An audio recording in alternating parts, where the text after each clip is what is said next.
no se podían copiar. Pero bueno, a través de la reverse se podía leer bajo un hardware especial dedicado, se podía leer como otro tipo de dispositivo y después recrear el sistema de ecuaciones para después comprimirlo, ese sistema de ecuaciones, y llevarlo a otro dispositivo y poder ponerlo en la placa y hacer un reemplazo de ese dispositivo. Era muy difícil.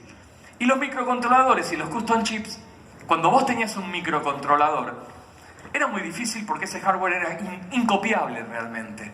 Pero bueno, sabías cuál era el microcontrolador, pero no se podía leer el binario de adentro, el programa que tenía adentro. Bueno, hoy en día hay técnicas de forensics que son brillantes. Se trata de caparlos, a sacarle la capa prácticamente hasta que queda la placa sola, enmascararlo y apuntar con un micro láser, que es micrométrico, al bit de protección. Con eso se borraba el bit de protección y se volvía a leer con el lectoprogramador y se podía extraer el binario. Porque la ROM interna estaba protegida. Pero aparecen estos custom, que son unos chips que nadie sabía que tenía, pero que imaginábamos que tenía un microcontrolador adentro, porque la CPU le pedía pista, le pedía cosas, y no sabíamos qué traía. Entonces, en este caso, el hacer la ingeniería inversa era hacer un decapping completo. ¿Qué se hacía? Se le quitaba la capa de arriba a este chip con ácido fúmico, que era un ácido nítrico altísimo, de altísima pureza, hasta que quedaba la placa prácticamente al descubierto. Luego esa placa, que tenía un centímetro cuadrado, se microfotografiaba con más de 1000 aumentos, y cuando tenías esa gigantografía puesta ahí, separabas, hacías un análisis. Acá hay RAM, acá hay ROM, acá está el ALU, la unidad lógica, y lo que se creía que era el binario que contenía el programa que tanto queríamos era una serie de puntos que teníamos que decodificar para darle un sentido y poder recrear, a veces a mano, bit a bit, cada uno de esos puntitos prendidos y apagados era un bit, recrear el binario que contenía dentro para poder echarlo a andar en la emulación. Era tedioso, pero era fantástico. Así como Forensics, en las lecturas de digitalizaciones de tape, cassettes en este caso, la mayoría de las computadoras tenían cintas, pero también se deterioraban, había que hacer algo rápido. Entonces se trataba de samplear, de poder digitalizar esa cinta para poder tener un wave normal, de los que conocemos hoy en día. Y después, con eso, crear el típico archivo, depende de la computadora que sea, para que sea preservado. Disquetes. La lectura de disquetes era otro tema. ¿Por qué? Porque los disquetes, si ya se deterioraban en la época que nosotros los usábamos, ¿qué podía pasar 20 años después? No encontrábamos nada, absolutamente nada. Pero gracias a Dios estaban sistemas como el Kyroflux o como el Catwhistle, que lo que hacía iba al hueso. Leía el flujo entero del disco. ¿Cómo el flujo magnético? Sí, el flujo magnético entero del disco. No importaba qué formato tenga.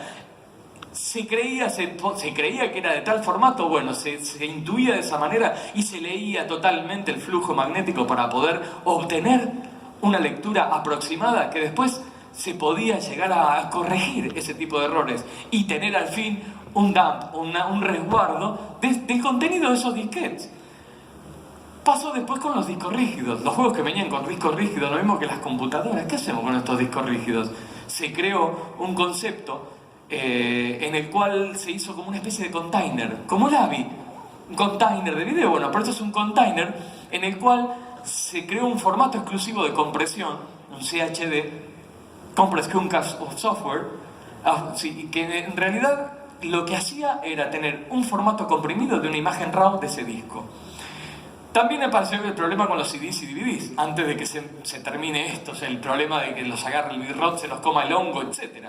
Bueno, los CDs y DVDs tenían otra cosa, como tenían otro tipo de estructura y arquitectura, empezaron las discusiones del jittering, los gates, etc., los subchannels, y bueno, había que buscar una forma de leerlo, de forma que sea precisa, para poder preservarlos para el día de mañana.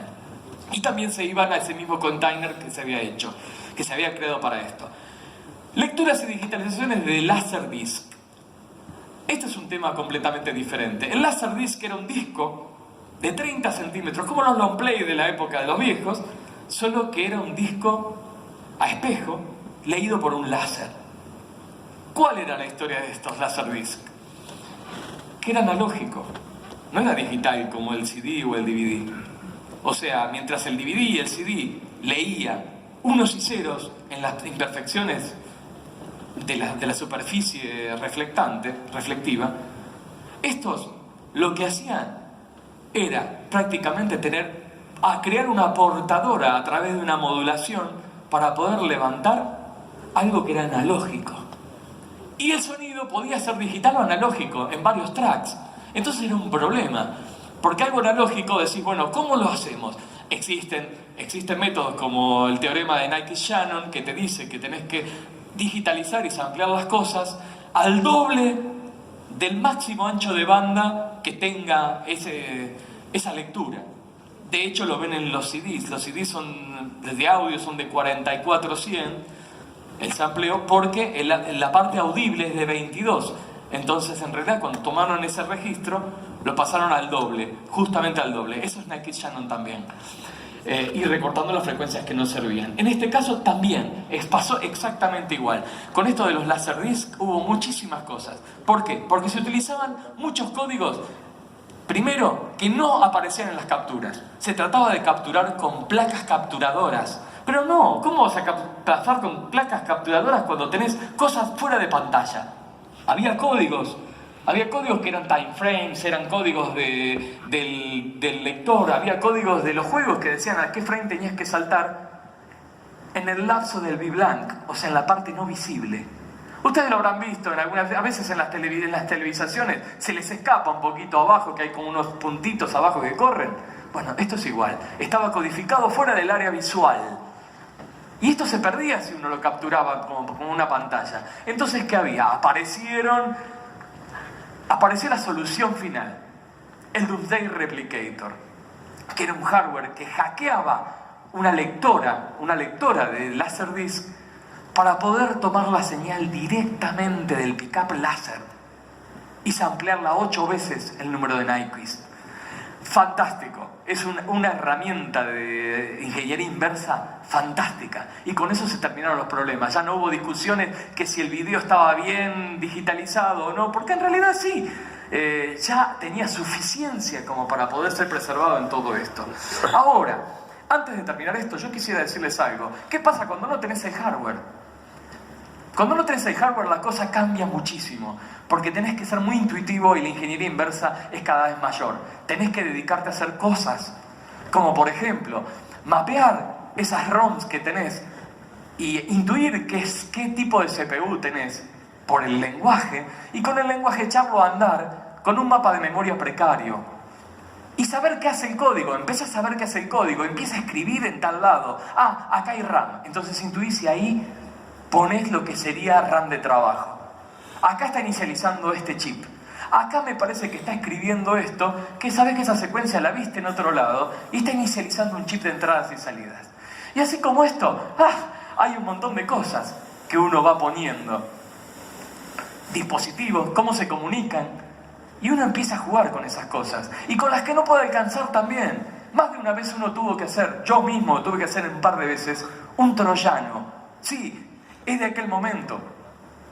Un troyano para saber, dentro del programa, acceder a esos periféricos, a esos dispositivos, para saber qué es lo que estaban haciendo, cómo se comunicaban, cómo hacían las gráficas, cómo se decodificaban las gráficas. Y entre todo esto había muchas cosas más. Tenías las primeras salidas, y vos decís, ¿qué hacen estas líneas? Y tenías que intuir cómo hacerlo, o cómo desencriptar la parte encriptada, con lo que vos prácticamente no entendías. Era muy difícil. Pero bueno, uno iba haciendo eso y hacía esa estructura. Y dice, acá va este chip de sonido. Bueno, vamos a poner el chip de sonido. Bárbaro. A ver, ¿funciona? ¡Pah! Funcionó. En el Magic Fly, que fue uno de los primeros que hice, las salidas, que eran 8, digo, ¿cómo se trabaja esto? 3 eran contadores mecánicos que decían las fichas que entraban y toda la historia. 4 se utilizaban para la multiplexión de las entradas. O sea, que eran esos que cada vez cuando está abajo, lee para un botón, está el otro abajo, lee para los otros botones. Y me quedaba 1. Y ese 1, miren cómo era prácticamente la ingeniería en ese momento, que ese 1 era un DAC. Tenía el sonido completo del juego. en una sola línea.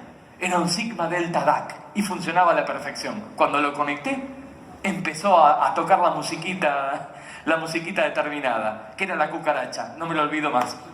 Bueno, son miles de cosas que no van a entrar en una charla realmente de tan poco tiempo. Pero bueno, ojalá podamos hacer algo diferente para el año que viene, como hacer un training o un workshop o algo como para explicarles realmente más de los inners estos, que son fantásticos, porque te van llevando a esa época. Es fantástico.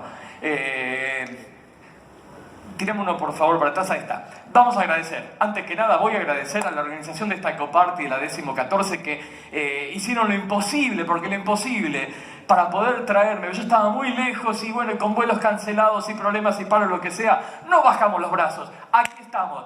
Y aparte por otra cosa, toda la gente que hizo posible esta conferencia, a todos ustedes que vinieron a verlo, que vinieron a ver de qué, al menos aunque sea de qué se trataba. Y por permitirme también, en cierta manera, que pueda dar esta charla en mi propio idioma para mi gente, cosa que hacía muchísimo tiempo que tenía ganas de hacer. Gracias. Les agradezco. Estoy muy emocionado. Un segundo. Antes de terminar, les pido una cosa. Recuerden esto, lo que ven acá. La importancia de preservar este patrimonio que es para las futuras generaciones. Cualquiera se puede sumar, cualquiera que sepa un poquito de esta ingeniería inversa y que crea participar, puede participar. Yo fui uno de esos, de aquellos que dije, me animé, y hoy, el 23 de agosto, cumplí 20 años de desarrollador de MAME, a mucho orgullo.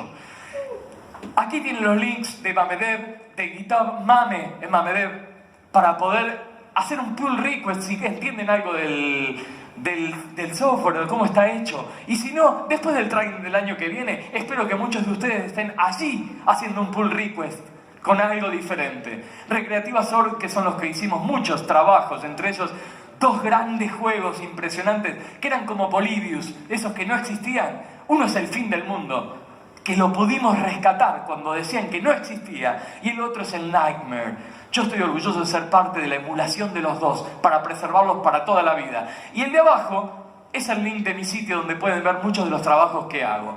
Desde ya les agradezco mucho por haber participado de esta charla y darme la oportunidad de estar con ustedes. Nos estamos viendo para el próximo año. Muchísimas gracias.